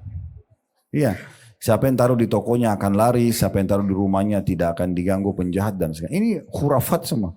Apa punya kertas itu? Gak ada hubungannya sama sekali. Jadi hati-hati sekali ya. Jadi nggak perlu semua itu ya. Maka minta selalu kepada Allah Subhanahu wa taala. Tinggal mudah, alhamdulillah, wassalatu wassalamu ala rasulillah. Ya Allah tolong selamatkan saya dari orang ini. Ya Allah mudahkan bagi saya rezeki itu, selamatkan saya dari ini dan itu kan bisa gitu. Saya ulangi ya. Di sini firman Allah SWT dan berhala-berhala yang kamu seru selain Allah itu tidaklah sanggup menolongmu, bahkan tidak dapat menolong diri mereka sendiri. Selanjutnya firman Allah Subhanahu wa taala di dalam surah Al-Hajj ayat 11 sampai ayat 13 yang bunyinya wa minan nasi may ya'budullah ala harf fa in asabahu khairun ma'anna bih wa in asabathu fitnatun qalaba ala wajhi khasira dunya wal akhirah dzalika huwal khusranul mubin yad'u min dunillahi ma la yadurru wa ma la yanfa'u dzalika huwad dhalalul ba'id yad'u laman darru aqrabu min naf'i la bi'sal maula wa la bi'sal ashir. Dan di antara manusia ada orang yang menyembah Allah dengan berada di tepi saja. Maksudnya hanya asal-asalan ya. Maka jika ia memperoleh kebaikan, tetaplah ia dalam keadaan itu. Tetap beribadah kepada Allah. Dan jika ia ditimpa satu bencana, ujian berbaliklah ia ke belakang. Malah tambah jauh dari Allah. Rugilah ia di dunia dan di akhirat. Padahal kalau dia sedang ada ujian, tadi saya bilang langsung kembali kepada Allah. Clear sebenarnya kalau kembali kepada Allah. Langsung wudu, sholat taubat, berdoa. Clear. Ya, kan? Rugilah orang itu kalau dia begitu dia ada diuji ujian lalu dia malah kembali ke belakang, tidak menyembah Allah. Rugi dunia, rugi akhirat. Yang demikian itu adalah kerugian yang nyata. Ia menyeru selain Allah, sesuatu yang tidak dapat memberi mudarat dan tidak pula memberi manfaat kepadanya. Yang demikian itu adalah kesesatan yang jauh. Ia menyeru sesuatu yang sebenarnya mudaratnya lebih dekat daripada manfaatnya. Sesungguhnya yang diserunya itu adalah sejahat-jahat penolong dan sejahat-jahat kawan. Maksudnya yang dia seru selain Allah subhanahu wa ta'ala. Ya. Ini berarti juga dalil menyebutkan tentang masalah tidak bolehnya syirik kepada Allah subhanahu wa ta'ala ya. Kemudian selanjutnya surah Al-Hajj masih sama tapi ayat 73 sampai 74 surah yang sama maksud saya. Ya ayuhan nasu duriba mathalun fastami'u lah. Innal ladzina tad'una min dunillahi lan yakhluqu dhubaban wa la yajtama'u lah. Wa in yaslubhumudz dhubabu syai'an la yastankidhuhu min ضعف الطالب والمطلوب ما قدر الله حق قدري إن الله لقوي عزيز. Hai manusia, telah dibuat perumpamaan, maka dengarkanlah olehmu perumpamaan itu baik-baik. Sesungguhnya segala sesuatu yang kamu seru selain Allah sekali-kali tidak dapat menciptakan seekor lalat pun, walaupun mereka bersatu untuk menciptakannya. Dan jika lalat itu merampas sesuatu dari mereka, tidaklah mereka dapat merebutnya kembali dari lalat itu. Misalnya kita punya segelas susu, lalat ambil satu tetes lalu pergi. Kita nggak bisa mengambil setetes itu, saking lemahnya gitu ya. Amat lemahlah yang menyembah dan amat lemah pula yang disembah. Mereka tidak mengenal Allah dengan sebenar-benarnya. Sesungguhnya Allah benar-benar maha kuat lagi maha perkasa. Ya. Jadi kadang-kadang orang yang masih lemah hubungannya sama Allah, belum meyakini tentang sifat Allah yang maha kuasa, maha perkasa, maha bijaksana, ini masih bergantung pada makhluknya. Selanjutnya surah Al-Ankabut ayat 41 sampai 43. Mathalul ladzina ittakhadhu min dunillahi awliya kamathalil ankabut ittakhadat baita wa inna awhanal buyuti la baytul ankabut law kanu ya'lamun. Inna Allah ya'lamu ma yad'una min dunihi min syai' wa huwal azizul hakim wa tilkal amthalu nadribuha linnas wa ma yaqiluha illa al-alimun. Perumpamaan orang-orang yang mengambil pelindung-pelindung selain Allah adalah seperti laba-laba yang membuat rumah. Dan ketahuilah sungguhnya rumah yang paling lemah adalah rumahnya laba-laba kalau kalian mengetahuinya atau kalau mereka mengetahuinya. Jadi semua yang Bapak Ibu panggil selain Allah, jimat, batung, dewa, itu seperti laba-laba kalau bangun rumah. Bagaimana rapuhnya, itu seperti itu. Sesungguhnya Allah mengetahui apa saja yang mereka seru selain Allah itu. Dia maha perkasa lagi maha bijaksana. Dan perumpamaan-perumpamaan ini kami buatkan untuk manusia dan tiada yang memahaminya kecuali orang-orang yang berilmu. Kalau sudah belajar baru faham, maka tinggalkan semua itu, ya. Jangan pernah bergantung pada benda-benda makhluk, ya. Itu termasuk kalau kita pajang ayat kursi di rumah, itu pajangan, ya. Jangan anggap ayat kursi itu bisa ngusir syaitan, pajangannya enggak. Ya. Saya mau kasih contoh. Kalau Bapak Ibu lagi enggak bisa tidur malam, ya, mau tahu resep gampang tidur, coba ambil Al-Quran, baca. Ngantuk gak? Nah, berarti dekat Quran ada syaitan gak? Ada. Itu dibaca saja masih digoda. Apalagi kalau cuma dipajang. Jadi jangan salah paham. Itu cuma hiasan. Bukan ngusir syaitan. Ya. Ayat kursi berfungsi kalau dibaca. Nah itu harus diletakkan. Itu harus dengan ilmu. Makanya di sini dikatakan Allah bilang. Tiada yang memahami kecuali orang yang berilmu. Harus paham dengan ilmu yang benar. Jadi tidak salah gitu. Nah ini termasuk juga kadang-kadang ada yang suka gantung-gantung Quran kecil sekali dijadikan kalung. Padahal itu tidak bisa dibaca. Ya, saya pernah buka itu, saya coba baca, bagaimana caranya bacanya? Nggak bisa kelihatan itu, tulisan dari mana itu? Ya. Ini harus hati-hati masalah seperti ini. Baik, selanjutnya surah Sabah ayat 22 sampai 23. Qul ud'u alladziina za'amtum min dunillahi la yamlikuuna mithqala dzarratin fis samawati wala fil ardi wama lahum fihima min syirkin wama lahu minhum min dhahir wala tanfa'u asy-syafa'atu 'indahu illa liman adhina lah hatta idza fuzzi'a 'an qulubihim qalu madza qala rabbukum qalu al-haqq wa huwal 'aliyyul kabir. Katakanlah, serulah mereka yang kamu anggap selain ilah, selain Allah. Mereka tidak memiliki kekuasaan seberat zarrah pun seperti biji sawi di langit dan di bumi. Semua yang disuruh kepada selain Allah itu. Dan mereka tidak mempunyai suatu saham pun dalam penciptaan langit dan bumi. Dan sekali-kali tidak ada di antara mereka yang menjadi pembantu baginya. N-nya besar kata ganti Allah. Tidak ada di antara mereka yang disekutukan itu pernah bantu Allah sedikit pun untuk membangun langit dan bumi. Dan tiada berguna syafaat di sisi Allah melainkan bagi orang yang telah diizinkannya. N-nya besar kata ganti Allah. Memperoleh syafaat tersebut. Tidak ada yang bisa berikan pertolongan kecuali dengan izin Allah. Sehingga apabila telah dihilangkan ketakutan dari hati mereka, mereka berkata, apakah yang telah difirmankan oleh Rabbmu? Mereka menjawab perkataan yang benar dan dialah yang maha tinggi lagi maha besar. Saya ingin berbagi sebuah riwayat Bapak Ibu sekalian. Di masa Nabi Muhammad SAW pernah Nabi dan sahabat lihat meteor jatuh. Seperti biasa kita lihat ya. Terus Nabi SAW tanya para sahabat, apa yang kalian bilang dulu, yakini di masa jahiliyah, kalau lihat seperti ini. Maka sebagian sahabat bilang, ya Rasulullah, kalau kami di masa jahiliyah seperti ini, kami anggap itu berarti ada satu orang tokoh yang baru lahir, atau ada satu tokoh yang meninggal. Jadi seperti itu keyakinan mereka di masa jahiliyah. Kata Nabi SAW, bukan seperti itu. Pemahaman yang benar adalah, kalau Tuhan kalian Allah menentukan satu keputusan, nih untuk besok nih, apa yang terjadi, siapa yang mati, siapa yang lahir, bagaimana kadar udara, kadar air, Allah subhanahu wa ta'ala menyampaikannya kepada para pemikul arsh. Pemikul singgasananya Allah ada 8 malaikat ya. Kemudian para malaikat itu bertakbir, lalu malaikat di langit ke-7 bertakbir pula, yang ke-6 bertakbir, dan sampai langit pertama di atas kepala kita nih, namanya langit pertama, langit dunia. Lalu semua malaikat itu bertanya kepada malaikat pemikul arsy, apa keputusan Tuhan kita? Lalu disampaikanlah, besok hujan di sini, besok ada lahir sekian banyak manusia, jin, hewan, wah semuanya lah. Ini kehidupan yang begitu rumit ini, semua disampaikan. Sehingga para malaikat tahu besok siapa yang mati, siapa yang lahir, berapa kadar air, kadar udara, semua ini sistem, itu disampaikan. Nah, di sini kata Nabi SAW, nanti syaitan susun-susun. Nabi kasih contoh telapak tangan beliau begini. Terus dari bumi sampai ke langit untuk mencuri informasi itu. Mau dengar besok hujan di mana, besok siapa mati, siapa lahir. Tujuannya untuk kembali ke dukun-dukunnya sampein. Supaya kasih bocoran. Itu diambil dari mana? Dari langit. Bukan karena syaitannya faham. Enggak. Ini bocoran, sampai saya pernah bilang waktu sampaikan hadis ini kalau dukun-dukun tahu, mereka berhenti jadi dukun. Kalau dia muslim, ya, karena ini bocoran dari Nabi luar biasa nih. Perhatikan sampai akhir hadis ya.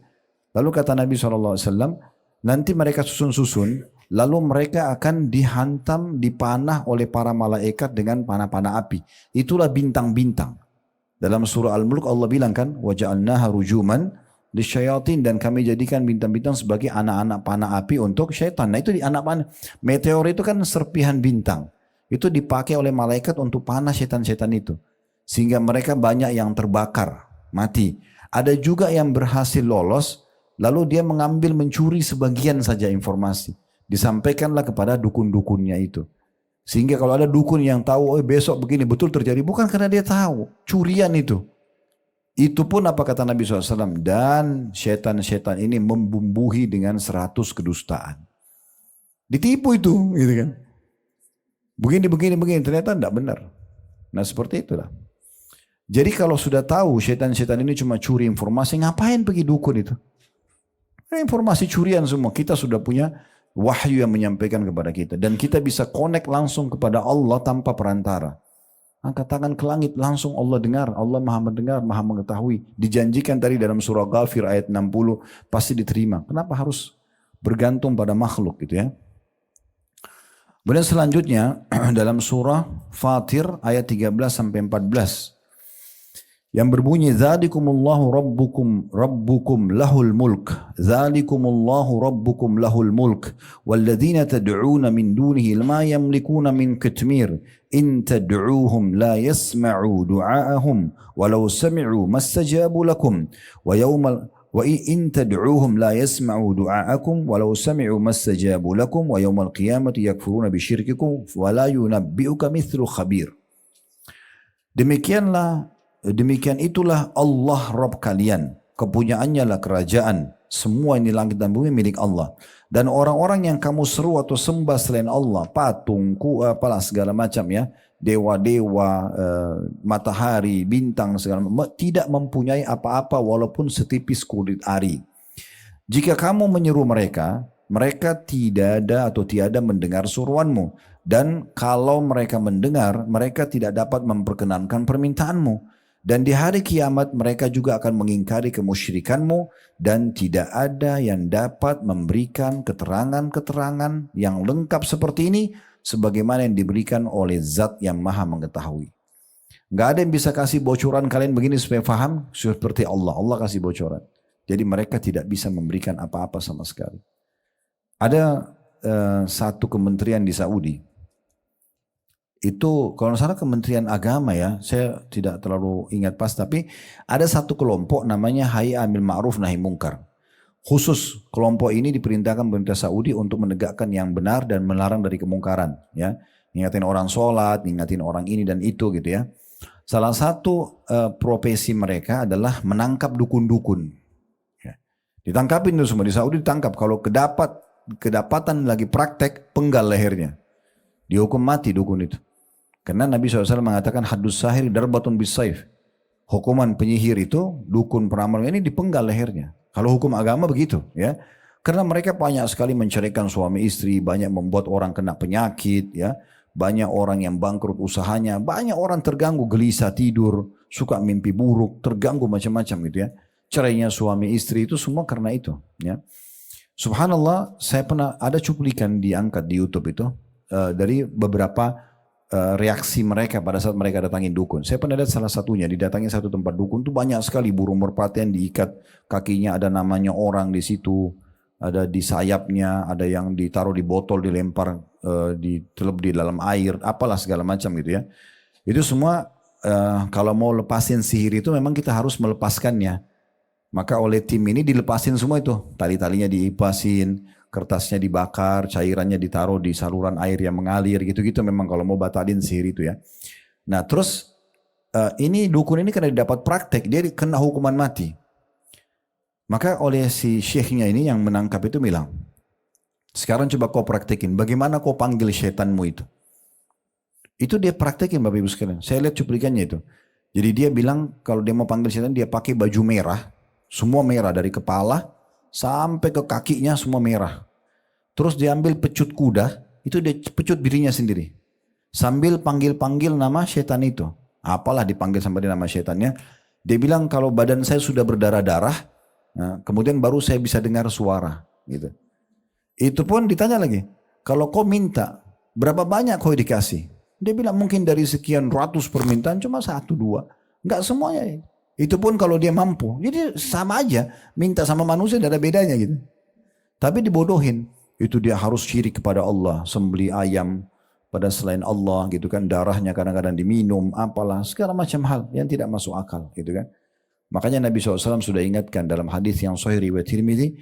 Sampai mendatangi dukun, peramal, penyamun, penyihir. Bertanya saja. Belum percaya. Coba tebak garis tangan saya, coba tebak nasib saya, coba bagaimana ini dan itu misalnya. Tidak diterima sholatnya 40 hari. Ke belakang ya, bukan ke depan. Jadi yang sudah pernah kita sholat 40 hari, 5 kali sholat, sama sholat sunnahnya semua habis. Nggak diterima. Kalau dia datang dalam hadis lain, datangi dukun, peramal, penyamun, bertanya dan percaya. Dia percaya. Maka dia telah kufur. Ya. Atas apa yang dibawakan oleh Muhammad SAW. Jadi memang tidak boleh sama sekali interaksi sama mereka. Kita sayangkan di negeri kita masih subur sekali mereka. Ya, dan mereka ini pintar kalau di komunitas umat Islam dia tampil seperti orang Islam. Ya. Pakai surban, pakai kopiah, pakai segala macam. Tapi dukun. Gitu. Nah ini bahaya sekali. Gitu kan.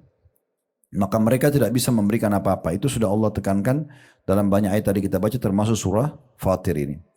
Kemudian selanjutnya dalam surah Al-Ahqaf ayat 5 sampai ayat 6, "Wa man adhallu mimman yad'u min dunillahi man la yastajibu lahu ila yaumil qiyamati wa hum 'an du'aihim ghafilun wa idza husyira an-nasu kanu lahum a'da'an wa kanu bi'ibadatihim kafirin." Dan siapakah yang lebih sesat daripada orang yang menyembah sesembahan-sesembahan selain Allah dan tidak dapat memperkenankan doanya sampai hari kiamat dan mereka lalai dari memperhatikan doa mereka. Jadi ada orang gitu minta-minta pada kuburan, minta-minta pada lautan, minta di gua. Enggak ada diijabah itu. Ya, tapi tetap aja dia yakin itu adalah benar. Dan apabila manusia dikumpulkan pada hari kiamat, niscaya sembahan-sembahan mereka itu akan menjadi musuh mereka dan mengingkari pemujaan-pemujaan mereka. Ini ada maknanya Bapak Ibu sekalian ya. Hari kiamat semua yang disembah selain Allah itu didatangkan lalu kemudian disuruh buat pengakuan. Memang kamu yang suruh ini orang-orang sembah kamu. Mereka akan pungkiri, enggak, kami enggak pernah. Jadi mereka sendiri ribut tuh. Antara yang jin yang dia panggil, batu yang dia sembah, itu akan mungkiri hari kiamat. Itu Allah sudah bocorkan buat kita dalam surah Al-Ahqaf ayat 5 sampai ayat 6. Selanjutnya, dan setiap orang yang memohon keselamatan kepada selain Allah dan berdoa kepada selain Allah dalam bentuk ibadah ataupun hanya permohonan saja, sedangkan permohonan itu tidak dapat dilakukan oleh selain Allah, maka orang itu berbuat syirik dan murtad. Kan tadi kita bilang kalau bagian pertama, kita berdoa, minta, kalau permohonan ya, meminta sesuatu yang masih manusiawi. Minta diberikan air, pekerjaan, boleh. Tapi kalau sudah haknya Allah, minta keturunan, disembuhin penyakit, minta dibuahin rezeki, ini semua syirik kepada Allah. Dan itu termasuk syirik besar yang mengeluarkan dari Islam.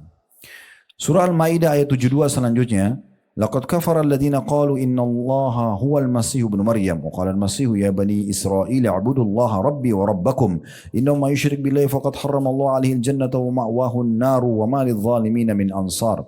Sesungguhnya telah kafirlah orang-orang yang berkata sesungguhnya Allah ialah Al-Masih putra Maryam. Jadi kita tidak ragu dengan kekafiran pada saat mereka anggap Isa alaihissalam adalah putra Allah atau bahkan Allah sendiri. Padahal Al-Masih sendiri berkata, hai Bani Israel, sembahlah Allah, Rabbku dan Rabbmu. Sungguhnya orang yang mempersekutukan sesuatu dengan Allah, maka pasti Allah akan mengharamkan kepadanya surga. Dan tempatnya ialah neraka, tidaklah ada bagi orang-orang zalim itu seorang penolong pun. Jadi kalau orang sedikit saja mempersekutukan Allah, maka Allah tidak akan masukkan ke dalam surga. Ibu dan Bapak perlu garis bawah ya, penduduk Mekah, asli Mekah dulu di masa Nabi SAW, Abu Jahal, Abu Lahab, tahu kalau Ka'bah itu rumahnya Allah. Jangan salah, mereka juga tawaf. Mereka juga berdoa kepada Allah. Tapi mereka datangkan patung-patung sebagai partnernya Allah. Sekutunya Allah. Ya. Jadi sholat ya kayak tadi, habis sholat minta sama kuburan. Muslim iya, tapi masih berbuat kesyirikan. Nah ini mirip dengan orang-orang masa jahiliyah. Mereka kufur kepada Allah, tapi mereka tidak sadar itu. Ya. Nah itu yang dimaksudkan di sini. Selanjutnya dalam surah An-Nisa ayat 116, Inna Allah la yaghfiru an yushraka bihi wa yaghfiru ma duna dzalika liman yasha wa man yusyrik billahi faqad dhalla dhalalan ba'ida. Sesungguhnya Allah tidak mengampuni dosa mempersekutukan sesuatu dengan Dia, dan Dia Allah mengampuni dosa yang lain dari syirik itu bagi siapa yang dikehendakinya. Barang siapa yang mempersekutukan sesuatu dengan Allah, maka sungguhnya ia telah tersesat sejauh-jauhnya. Di sini Allah SWT memastikan dosa syirik tidak akan diampuni. Maksudnya kalau meninggal dalam keadaan syirik ya. Kalau dia meninggal dalam berbuat syirik besar, di hari kiamat tidak akan dimaafkan lagi. Ya, jadi ini hati-hati ya. Termasuk jangan hanya kena tradisi keluarga, ya tradisi suku. Saya ada beberapa orang muslim ikut-ikutan taruh patung di rumahnya. Ya. Depan rumahnya taruh patung, anggap itu patung bisa jaga dari pencuri. Dari mana ini? Ini hati-hati sekali gitu. Ya. Selanjutnya juga dalam surah Asy-Syu'ara ayat 213, "Fala tad'u ma'allahi ilahan akhar fatakuna minal mu'adzabin." Janganlah kamu menyeru atau menyembah ilah yang lain di samping Allah yang menyebabkan kamu termasuk orang-orang yang akan disiksa. Jadi hati-hati mengkultuskan kris, keramatlah, kain, ini itu segala macam ini hati-hati ya.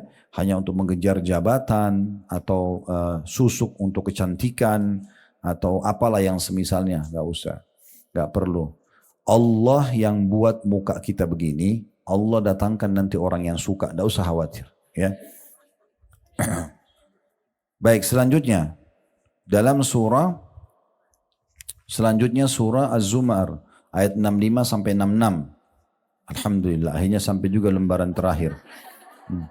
Sudah jam 2 ini. Walaqad uhiya ilaika wa ilal ladzina min qablika la in asyrakta la yahbatanna 'amaluka wa la takunanna minal khasirin balillaha fa'bud wa kum minasyakirin. Dan sungguh telah diwahyukan kepadamu dan kepada nabi-nabi sebelum wahai Muhammad, jika kamu mempersekutukan Allah niscaya akan terhapus amalmu dan sungguhnya dan tentulah kamu termasuk orang-orang yang merugi. Karena itu maka hendaklah Allah saja yang kamu sembah dan hendaklah kamu termasuk orang-orang yang bersyukur. Terakhir darinya surah Al-An'am ayat 88, walau asyraku lahabita anhum ma kanu ya'malun. Seandainya mereka mempersekutukan Allah dengan sesuatu apapun, niscaya lenyaplah dari mereka amalan yang telah mereka kerjakan. Tidak akan diterima ibadah mereka. Perbedaan antara istighatha dan doa, meminta pertolongan dan doa. Istighatha adalah memohon bantuan untuk diselamatkan, yaitu menghilangkan kesukaran. Itu diistilahkan dengan istighatha. Seperti bentuk kata al-istinsar, berarti memohon atau an-nasr, kemenangan. Sedangkan al-isti'anah, memohon pertolongan. Adapun perbedaan antara istighatha, memohon bantuan untuk diselamatkan, dengan doa, ialah bahwa istighatha itu khusus untuk perkara duka cita. Sedangkan doa lebih umum dari istighatha. Karena doa mencakup duka cita dan yang lainnya. Jadi kalau disediakan istighatsah itu hanya betul-betul dalam hal-hal yang urgent, ya, yang hanya perkara-perkara yang menyedihkan. Tapi kalau doa umum semuanya. Apabila doa disertakan dengan istighatsah, maka dikategorikan ke bab penyertaan umum ke kelompok khusus, sehingga keduanya secara mutlak memiliki arti umum dan khusus yang bersatu dalam satu materi. Sedangkan doa memiliki pengertian tersendiri dari materi itu. Jadi setiap istighatsah adalah doa, tetapi tidak semua doa itu adalah istighatsah. Ya. Dan doa permohonan atau doa masalah mengandung doa ibadah, dan doa ibadah mengharuskan untuk berdoa permohonan. Adapun doa yang dimaksud dalam Al-Quran terkadang bermakna doa ibadah, terkadang bermakna doa permohonan, dan terkadang kedua-duanya sekaligus. Maksudnya kita bisa niatkan ibadah sekaligus kita sampaikan hajat kita. Nah itu juga puncak daripada doa tentunya. Baik, kedepannya insya Allah kita akan masuk pasal kedua, itu di keutamaan berdoa. Ya, nanti akan disebutkan panjang lebar dalil-dalil poin demi poin. Di situ ada kurang lebih 10 dalil ya berhubungan dengan masalah keutamaan berdoa itu sendiri. Sampai sini dulu. Subhanakallah wa bihamdika asyhadu an la ilaha illa anta astaghfiruka wa atubu ilaik. Wassalamualaikum warahmatullahi